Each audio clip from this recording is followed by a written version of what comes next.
बहुत समय पहले भारत के एक प्राचीन राज्य में राजा विक्रम और उनकी रानी देवांगी रहते थे। यह राज्य अपनी समृद्ध मंदिरों और सुंदर बाग बगीचों के लिए मशहूर था। राजा न्यायप्रिय और वीर थे और रानी विदुषी व दयालु। दोनों मिलकर राज्य को सुख शांति से चला रहे थे। लेकिन इस राज्य में एक रहस्य छिपा था। महल के सबसे पुराने हिस्से में एक बंद कमरा था, जिसे सदियों से किसी ने नहीं खोला था। कहा जाता था कि उस कमरे में एक ऐसा शापित खजाना है जो राज्य का भविष्य बदल सकता है। एक दिन रानी को महल की पुरानी दीवारों में एक गुप्त लेख मिला।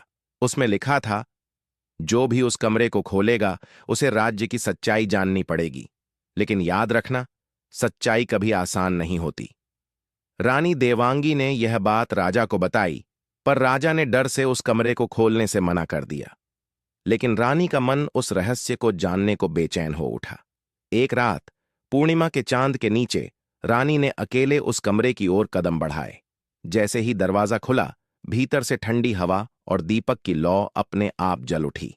कमरे के बीचों बीच एक चांदी का संदूक रखा था। रानी ने जैसे ही संदूक खोला, उसमें से कोई सोना चांदी नहीं निकला, बल्कि एक पुराना ताम्रपत्र निकला।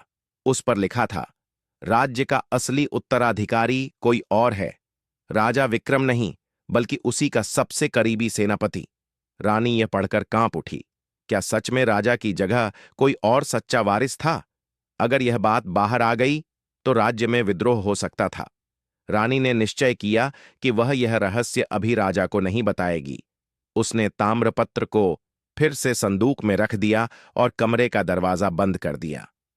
लेकिन उस रात से रानी की आंखों की नींद उड़ गई। वह हर बार राजा को देखती तो सोचती, क्या ये सच में इस राज्य के असली राजा हैं या नहीं? और उस रहस्य को लेकर उनकी जिंदगी